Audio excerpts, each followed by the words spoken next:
So there's a movie that surprisingly I've never done a review or really talked in depth about with you guys on this channel. I've mentioned it a lot in many different areas of social media and in parts and videos, but never really dove into this movie, which is crazy knowing the type of content that's on my channel. So without further ado, let's revisit Rob Zombie's Halloween.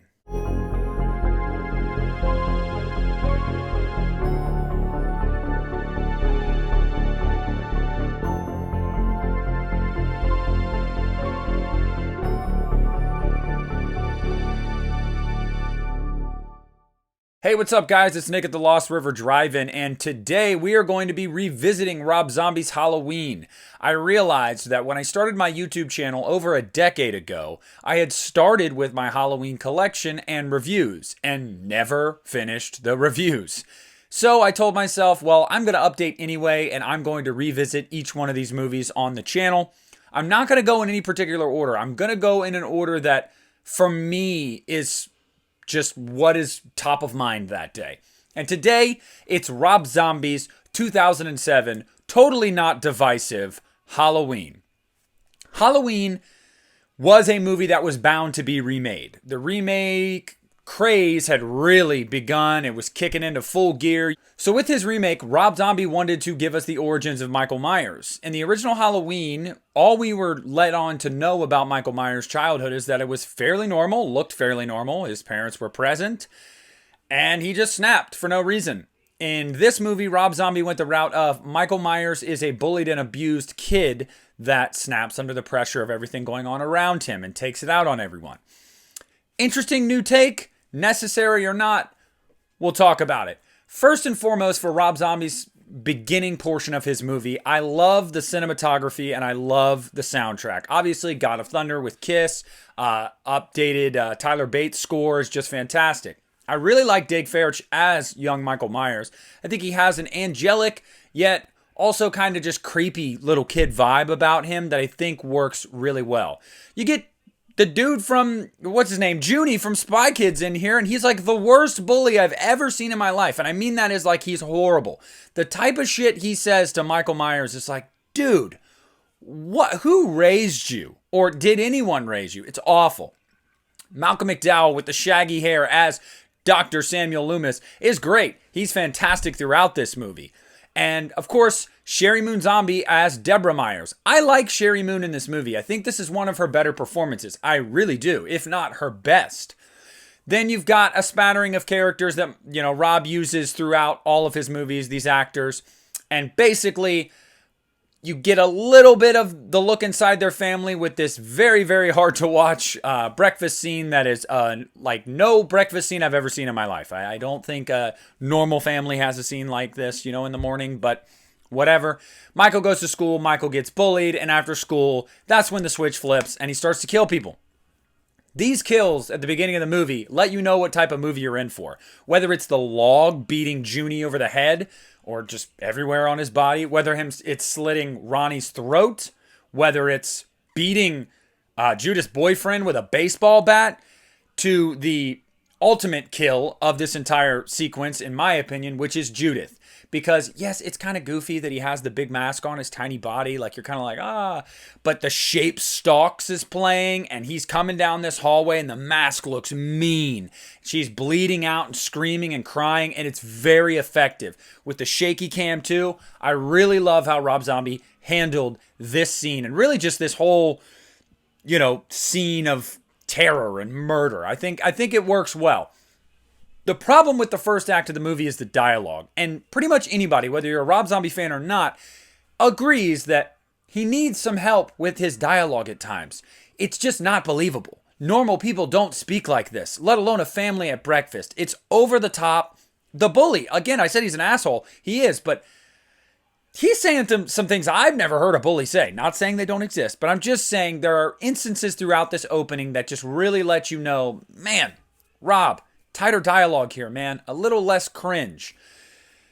Michael gets arrested. Michael goes to Smith's Grove, and we get into the second act of the movie. In the second act of the movie, you really get to see Michael and Dr. Loomis's relationship blossom and then wither and die at the same time. At first, Michael is very much in denial about what happened to his family. He had no part in this. This wasn't him. What are you talking about? Oh, I was just trick-or-treating. Oh, I got candy. It was great. And then he slowly starts to unravel as he's realizing he's going to be here for the foreseeable future. And I think Dave Ferrich plays that really well. I also love Malcolm McDowell in these scenes because he really plays this I care about you as your like psychologist, doctor type really well, but also he's very guarded and he's very aware of what Michael actually is. Eventually, Michael ends up killing a nurse because for whatever reason, they cut it out of the theatrical cut. She makes a comment about how the baby, which we'll find out is Lori, couldn't be related to him because she's so cute, so he stabs her in the neck with a fork. Fast forward 15 years. The second act is probably the best act in terms of structure and flow and pacing.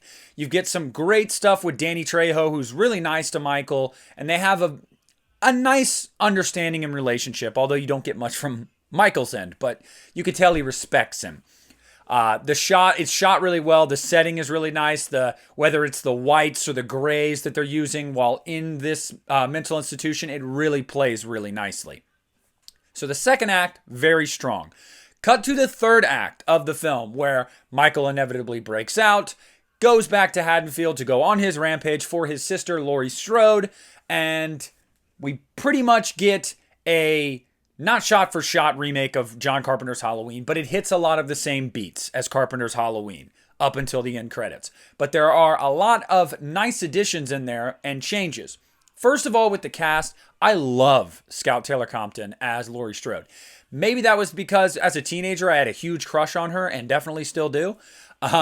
Or maybe it was because, I don't know, she played this just over-the-top, unraveling teenage girl very well. I don't know, but I just really resonated with her character. I liked her a lot.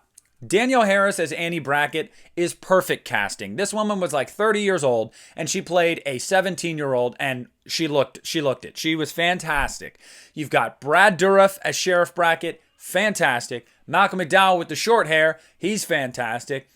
It's a great cast. It is a great cast all around. And who could forget Tyler Mane as Michael Myers? He has blossomed into like a 7-foot tall man that is just a beast.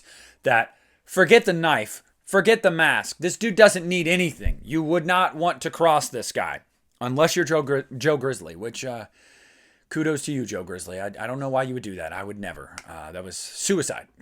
But basically, it is a lot of the same beats of the original Halloween, but it's different in some very notable ways. First and foremost, a lot of the kills still are the same, but they happen in different locations. So, whereas Linda and Paul in the original Halloween were at the Wallace house, here they decide to go to the abandoned Myers house. You still get the sheet and the see anything you like and stabbing Bob up against a wall instead of a door this time. But that's what I mean by similar beats, but Rob infuses his own ingenuity into it and gives it some freshness and some originality. The whole climax is very different, how this movie ends. It is a showdown between Michael and Laurie that does drag. I have to say, you get about halfway through this chase and you're just like, oh my God, can you just catch her already? Because I'm tired. And that's how I feel when I watch this movie still to this day. I'm just kind of like, this is really still going? Lordy. So, and it ends with you thinking Laurie blew his head off. It's over, right? Roll credits, no sequel. Well, as we know, we got a sequel 2 years later, and we have discussed that already in a Revisited. You can go ahead and watch that now on the channel. But that's basically Rob Zombie's Halloween in a nutshell. So let me talk about, upon revisiting it, how I feel. This is a movie that I loved when I was younger. And then it kind of tapered off. And then I thought it was getting stronger again, and it tapered off. And now it is really settled with where it's at.